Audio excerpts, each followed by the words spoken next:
दोस्तों नमस्कार। दोस्तों ये पार्ट 12 वीडियो है डिफरेंशिएशन का, जिसको आप डेरिवेटिव भी बोलते हो। पहले मैं इसकी 11 पार्ट बना चुका हूँ।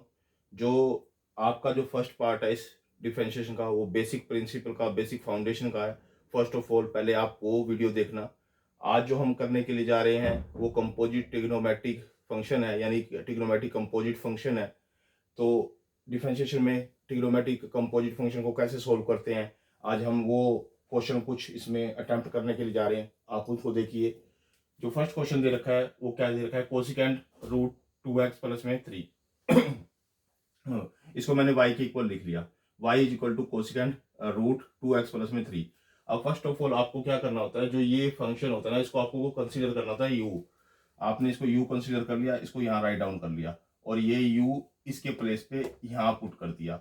तो y जो फंक्शन हो गया वो कोसिकेंट u का फंक्शन हो गया, यानी कि यहाँ कोसिकेंट u हो गया। इसकी जगह पे आपने u यहाँ पुट कर दिया, और u जो मानना था उसको साइड में यहाँ रख दिया। फर्स्ट ऑफ ऑल आप पहले इसको सोल्व करोगे, इसका डेरिवेटिव करोगे, फिर सेकंड आप इसका डेरिवेटिव करोगे। जो फर्स्ट आप इसका डेरिवेटिव करोगे वो विद रिस्पेक्ट टू u करोगे, क्योंकि कोसिकेंट u का फंक्शन है। और dy y में du इज इक्वल टू इसका कोसिकेंट x का, अब मैंने आपको पहले ही फर्स्ट पार्ट में बता रखा है, माइनस कोसिकेंट x और कोट x होता है। तो इसकी यहाँ u है तो यहाँ u आ जाएगा। तो यानी क्या हो जाएगा, माइनस कोसिकेंट u और कोट u। ये इसका डेरिवेटिव हो गया, इसका डिफरेंशिएशन हो गया। फिर आप जैसे ये सोल्व हो गया आपका, आप इस पे ये वैल्यू यहाँ पे भी u की पुट कर सकते हो, यहाँ पे भी u की ये वाली वैल्यू यहाँ पुट कर सकते हो अभी। लेकिन आप लास्ट में पुट करना। u मेरे को ये दे रखा था तो मैंने इसकी पावर में लिख लिया 1/2, क्योंकि रूट का मतलब कहता है हाफ पावर। तो इसका derivative with respect to x करूंगा, क्योंकि ये x का फंक्शन है। du बाई में dx क्या हो जाएगा, पावर आगे आ जाती होती है। फंक्शन को ऐसे कैसे लिखते हैं, फिर पावर में से एक कम हो जाता है, फिर अंदर वाले का डेरिवेटिव, जो इसका अंदर का फंक्शन का रहता है उसका डेरिवेटिव यहाँ लिखते हैं। ठीक है। फिर 1/2 ऐसे कैसे लिखा, वो हाफ में से 1 गया तो -1/2 हो गया। और इसका जब डेरिवेटिव करोगे, इसका डेरिवेटिव करोगे, तो इसका डेरिवेटिव यहाँ पर 2 बच जाएगा, क्योंकि x का होता है 1 और ये इसका कोफिशिएंट, तो कोफिशिएंट इसके साथ रह जाएगा, प्लस में ये 0 हो जाएगा। तो इसलिए मैंने यहाँ पे 2 इंटू में लिख दिया। अब 1/2 का, तो ये 2 से 2 आप यहाँ पे कट कर सकते हो, ये ऐसे करके ऐसे कट कर दो इसको यहाँ पे, और ये नीचे जाके पॉजिटिव हो जाएगा। इसको एक्सपोनेंट रूल बोलते हैं, इंडिस रूल बोलते हैं। यानी कि 1/√2x प्लस में 3 ये हो जाएगा हमारा। यानी कि ये तो मेरी वैल्यू आ गई, ये वाली इसकी वैल्यू आ गई, और इसकी वैल्यू मेरे पास ये आ गई। और dy y में dx क्या होता है, चेन रूल हमें क्या कहता है, dy y में du इंटू में du y में dx। अब यहाँ पे dy y में dx की du की वैल्यू पुट कर दो, ये वाली, और इसकी वैल्यू जो ये dy y में dx की ये वैल्यू आई है, इसकी यहाँ पुट कर दो। यहाँ पे जैसे ये वैल्यू पुट की आपने ये वाली, तो उससे पहले आप u की वैल्यू जो है x में, क्योंकि हमने x में आंसर लेके आना है, क्योंकि ये x है ना, तो मैंने ये वाली u की वैल्यू इस प्लेस पे u की वैल्यू पुट करके तो मैंने इसको पुट किया। ठीक है। और इनटू में मतलब मल्टीप्लीकेशन में du बाई में dx की वैल्यू ये आई थी, मैंने यहाँ लिख दिया। ठीक है। अब ये न्यूमिनेटर में ऊपर हो गया और ये डिनोमिनेटर में हो गया, ये मेरा आंसर आ गया। इसको बोलते हैं चेन रूल के द्वारा आपने क्वेश्चन को सोल्व कर दिया। अब इसके बाद जो डायरेक्ट मेथड है, मैं डायरेक्ट मेथड से भी आपको इस क्वेश्चन को सिखा रहा हूँ कि कैसे करना है। y is equal to cosecant root 2x plus में 3, ये गिवन है। तो पहले तो सिंपल डेरिवेटिव याद करो कि कोसिकेंट का सिंपल डेरिवेटिव क्या होता था, माइनस कोसिकेंट x और कोट x, ये होता था। अब जो भी एंगल में होगा, जो भी इसके फंक्शन में होगा, वो हम साथ में लेके चलेंगे, हमें कोई फर्क नहीं पड़ता। dy बाई में dx क्या होगा, कोसिकेंट x का क्या होता था, माइनस कोसिकेंट x और कोट x। तो यानी कि minus cosecant root 2x plus में 3 ऐसे कैसे लगा जाएगा, और कोट रूट 2x, यानी कि वहां x होता था तो x लगा देते थे। यहाँ पर अंडरूट 2x प्लस में 3 है तो अंडरूट 2x प्लस में 3 लगा देंगे। ठीक है ना, ये लगा देंगे। वहां पर x होता था तो हम इसकी जगह पे x होता था तो मैं यहाँ x लिखता और यहाँ पे भी x लिखता। अब जो एंगल में है, जो फंक्शन में है, ये है, तो इसके साथ कोसिकेंट के साथ यही लगेगा और कोट के साथ भी ये लगेगा। और फिर हम क्या करना है, डेरिवेटिव ऑफ फंक्शन, यानी कि इसका फंक्शन का डेरिवेटिव, यानी कि इसका derivative D D X of function, यानी कि इस फंक्शन का भी डेरिवेटिव रह गया। अब मैंने इसको ऐसे कैसे लिखा, इसको ऐसे कैसे लिखा, अगर मैं इसका डेरिवेटिव करता हूं, देखो इसको डेरिवेटिव मैं आपको पहले वैसे सिखा देता हूँ। यहाँ पे इसका डेरिवेटिव क्या करोगे, 1/2 आ गया ना, तो आप इसका डेरिवेटिव करोगे 1/2 आगे आ जाएगा, 2x प्लस में 3, और 1/2 में से एक पावर कम हो जाएगी, इनटू में D D X of this, इसका डी डी एक्स करोगे तो 2 आएगा, क्योंकि 2x का दोबारा डी डी एक्स को मैंने स्टेप कम कर दिया, इसका डायरेक्ट डेरिवेटिव कर दिया, यानी कि इसका डेरिवेटिव 2 आएगा, क्योंकि 3 का 0 हो जाएगा और x का 1 हो जाएगा, तो ये 2 इसके साथ लगा हुआ तो 2 आ जाएगा। अब ये 2 से 2 कट जाएगा और इसकी वैल्यू जो इसकी पावर है वो -1/2 आ जाएगी। इसलिए इसकी जो पावर 1/2 आ जाएगी वो मैंने डायरेक्ट इसका सॉल्यूशन लिखा हुआ है कि 1/2 रूट 2x प्लस में 3, जिससे 2 से 2 कट जाएगा और ये ऐसे कैसे डेरिवेटिव आ जाएगा। मतलब इसका डेरिवेटिव अब जब आप सोल्व करोगे तो आप इस मेथड से सोल्व करोगे। इस मेथड से सोल्व करने के बाद तो आपके पास ये डेरिवेटिव आएगा 1/√2x प्लस में 3। 2 ऊपर आएगा, 2 नीचे आएगा, वो कट जाएंगे आपस में। लेकिन मैंने आपको ये डायरेक्ट सिखा दिया यहाँ पे। अब ये आपका न्यूमिनेटर में आ गया ऊपर और ये आपके डिनोमिनेटर में आ गया। तो डायरेक्ट मेथड से जो आंसर आया और जो चेन रूल से जो आंसर आया, दोनों मैच कर लो, दोनों के दोनों सेम आंसर आ रहे हैं। इसी तरह जो सेकंड क्वेश्चन है, सेकंड क्वेश्चन में इसमें तो 2 फंक्शन आ रहे थे, अब इसमें 3 फंक्शन आ गए हैं। मैंने पार्ट 1 में 3 फंक्शनों वाले को भी बताया कि चेन रूल में 3 फंक्शन जब आ जाए तो कैसे क्वेश्चन को अटेम्प्ट करना है, कैसे आपने उस रूल्स रेगुलेशन को यहाँ इंप्लीमेंट करना है। अब देखो y is equal to root sine root x दे रखा है, ये दे रखा है मुझे। पहले फर्स्ट ऑफ ऑल मेरे को ये अंदर वाला जो ये अंदर वाला इनिशियल इसको एज्यूम करना है। इसको मैंने यू एज्यूम कर लिया, अंदर वाले को यू एज्यूम कर लिया। फिर फर्दर आगे रूट आता है, फिर मैंने इसको एज्यूम करना है। इसको मैंने वी एज्यूम कर लिया, इसको मैंने वी एज्यूम कर लिया, यानी कि 3 फंक्शन मान ली मैंने। पहले तो इसको यू मान लिया, यानी कि यू इसको कंसिडर कर लिया। फिर जो ये वाला है इसको मैंने वी मान लिया, जो अंदर वाला ये इसको मैंने वी मान लिया।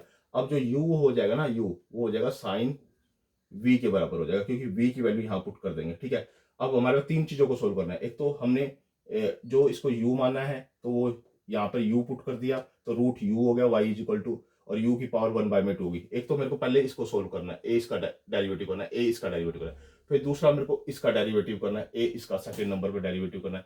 थर्ड पे मेरे को इसका डेरिवेटिव करना है, यानी कि यहाँ पर 3 डेरिवेटिव होंगे, अलग अलग रिस्पेक्ट में होंगे। जो जिसका जो फंक्शन दे रखा होगा उसके रिस्पेक्ट में डेरिवेटिव होगा। यहाँ पर u के रिस्पेक्ट में डेरिवेटिव होगा dy में du इज इक्वल टू 1/2 आगे आ जाएगा, u में से 1/2 में से एक कम हो जाएगा। 1/2 में से एक कम होगा तो इसका मतलब क्या होगा, -1/2 हो जाएगा यहाँ पे, यानी कि 1/2 ऐसे कैसे, u -1/2। अब इसको जाके हम नीचे रूट में लिख सकते हैं, यानी कि इसको मैं ऐसा ऐसा लिख सकता हूँ, ऐसा ऐसा लिख सकता हूँ। मैंने इसको लिख दिया। अब मैंने इसको सोल्व करना है, u is equal to sine V, u is equal to sine V, यानी कि u का डेरिवेटिव करो with respect to v, v के रिस्पेक्ट में डेरिवेटिव करो। du में dx is equal to cos v आ गया। अब कोस v आ गया, यहाँ पे ये सेकंड हमारा सोल्व हो गया।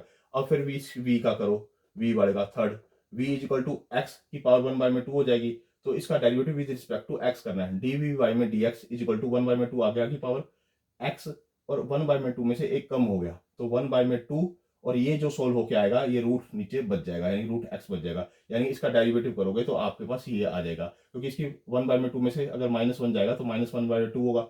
-1/2 क्या आ जाएगा, नीचे की तरफ आएगा तो उसको हम रूट लिख सकते हैं, रूट एक्स लिख सकते हैं। नीचे पावर आके पॉजिटिव हो जाती है, और पावर आदि का मतलब क्या होता है, रूट होता है। इसलिए मैंने डायरेक्ट ही ये लिख दिया यहाँ पर, इसकी जगह पे मैंने डायरेक्ट ये लिख दिया। ठीक है, यानी कि ये आ गया। अब आपके पास 3 वैल्यू हो गई। अब डी वाई बाई में डी एक्स का चेन रूल क्या कहता है, डी वाई बाई में डी यू वाई बाई में डी वी और डी वी बाई में डी एक्स। अब इन तीनों की वैल्यू पुट करो, डी वाई बाई में डी वाई बाई में डी यू की वैल्यू आपकी ये आई थी। अब पहले आप यहाँ पे यू की वैल्यू पुट कर लेना, जो यू आपने कंसिडर करा है वो कंसिडर कर रखा है साइन रूट एक्स, तो u की जगह आपने साइन रूट एक्स पुट करना है, वो मैंने यहाँ पुट कर दिया 1/2, और इसकी जगह साइन रूट एक्स पहले पुट कर दिया ये वाली वैल्यू, क्योंकि ये वाली वैल्यू इसमें पुट करके तो ही नीचे आपने यहाँ पुट करनी है, क्योंकि ये x का फंक्शन बनाना है ना हमने पूरा। फिर डी यू बाई में dv, अब डी यू बाई में डी यू, ये डी यू बाई में यहाँ पे dv आएगा, ये dv आएगा। तो यहाँ पे कोस v है, तो v की वैल्यू यहाँ पहले पुट कर लो, यहाँ पे रूट एक्स यानी कोस रूट एक्स यहाँ पे लिख दिया इसकी जगह, इसकी जगह यहाँ पे लिख दिया। ठीक है, अब डी वी बाई में डी एक्स, अब डी वी बाई में डी एक्स इसकी वैल्यू क्या आई हमारे पास, ही आई 1/2 रूट एक्स, तो मैंने 1/2 रूट एक्स लिख दी।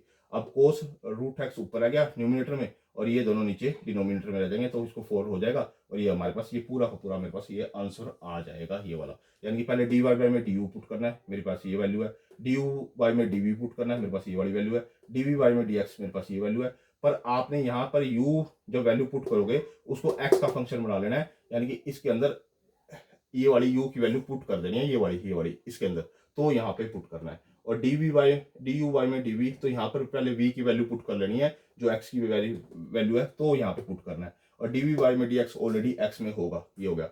ये तो हो गया चेन रूल के मेथड से जब 3 फंक्शन दे रखे हो। अब इसके बाद आपके पास है डायरेक्ट फॉर्मूला। डायरेक्ट फॉर्मूला में डिफरेंशिएशन में कैसे करता है, ये देखो y is equal to root, ये अनरूट दे रखा है, अनरूट साइन रूट एक्स। आप ये क्या करोगे, इसकी पहले पावर 1/2 कर लोगे, कि रूट का मतलब क्या होता है 1/2, पावर हाफ होती है। तो 1/2 को क्या करोगे, डेरिवेटिव का फर्स्ट रूल क्या है, derivative with respect to X करना है, तो पावर आगे आ जाती है, पावर आगे आ गई, और ये फंक्शन ऐसे कैसे लिखा गया, पावर में से एक कम हो गया। फिर इसका फर्दर इसका डेरिवेटिव लिखना होता है, डी डी डी वाई में D x derivative of this, इसका नेक्स्ट स्टेप में करेंगे हम। यानी कि इतना समझ में आ गया आपको, 1/2 आ गया साइन रूट एक्स, इसकी पावर -1/2 होगी क्योंकि 1/2 में से एक गया तो -1/2 होगी। अब जब इसका डेरिवेटिव करोगे ना तो साइन रूट एक्स का डेरिवेटिव क्या होता है, कोस रूट एक्स, तो कोस रूट एक्स लिख दिया। फिर फर्दर आपने इसका डेरिवेटिव फिर करना है क्योंकि अभी ये रह गया है, क्योंकि यहाँ पर जो रह गया है उसका डेरिवेटिव फिर करना है, यानी ये D D X of root X. ठीक है, अब मैंने इसको, ये जो पावर है -1/2 ये नीचे जाके रूट में कन्वर्ट हो जाएगी, मैंने इसको रूट में कन्वर्ट कर दिया, यानी कि इतने को मैंने ये इतना लिख दिया, ये वाला लिख दिया, ये वाला। ठीक है, लिख सकता हूँ इसको। ये कोस रूट एक्स को ऐसे कैसे लिखा। अब रूट एक्स का जो डेरिवेटिव है ना, आपको मैं करके दिखा रहा हूँ, वैसे मेरे को करके नहीं दिखाना चाहिए। 1/2 एक्स, 1/2 -1, तो 1/2, तो इसकी पावर -1/2 हो जाएगी, तो जो कि नीचे आके रूट हो जाएगी, ऐसे करके ऐसे। तो इसका आंसर ये आ जाएगा, रूट एक्स का जो डेरिवेटिव होगा वो ये आ जाएगा। ठीक है, ये वाला ऐसे कैसे, इसका डेरिवेटिव ये, और इसको सोल्व करके ऐसे, तीनों आपस में मल्टीप्लाई बाई में है, जो कि आंसर आ गया। जिससे डायरेक्ट मेथड से हमारा ये आंसर आया, वो हमारा चेन रूल से आया है, तो दोनों का आंसर मैच हो रहा है, यानी कि हमारा क्वेश्चन अटेम्प्ट हो गया। यानी कि जो हम ये 12 पार्ट किया है differentiation of trigonometric composite function का, मोस्ट इंपोर्टेंट क्वेश्चन है ये। धीरे धीरे आगे आगे डिफिकल्टी बढ़ती जाएगी। ये बेस क्वेश्चन स्टार्ट किए हुए हैं मैंने, इसके बाद थोड़े थोड़े डिफिकल्ट क्वेश्चन आते जाएंगे। ये सीबीएसई बोर्ड के लिए, हरियाणा बोर्ड के लिए, आईसीएसई बोर्ड के लिए, एनआईएस बोर्ड के लिए, अदर सेंट्रल बोर्ड के लिए, स्टेट बोर्ड के लिए, गवर्नमेंट बोर्ड के लिए, जितने भी कॉम्पिटिटिव एग्जाम होते हैं, इवन देन ये फिजिक्स का भी पार्ट है। तो इसलिए आप इस कंसेप्ट को आप खुद भी देखिए, अपने दोस्तों के साथ भी शेयर कीजिए, मेरी वीडियो को लाइक भी कीजिए, कमेंट भी कीजिए। अगर कोई सजेशन देना चाहते हो, कोई इसमें एरर है या आप कोई एरर फाइंड आउट करते हो, तो उसके नीचे कमेंट बॉक्स में एक मैसेज कर देना, तो उसमें मैं उसको देखकर आगे इम्प्लीमेंट करने की कोशिश करूँगा। और आपसे रिक्वेस्ट है कि मेरे चैनल को सब्सक्राइब भी करो और ज़्यादा से ज़्यादा इस वीडियो को शेयर भी करो। ओके दोस्तों।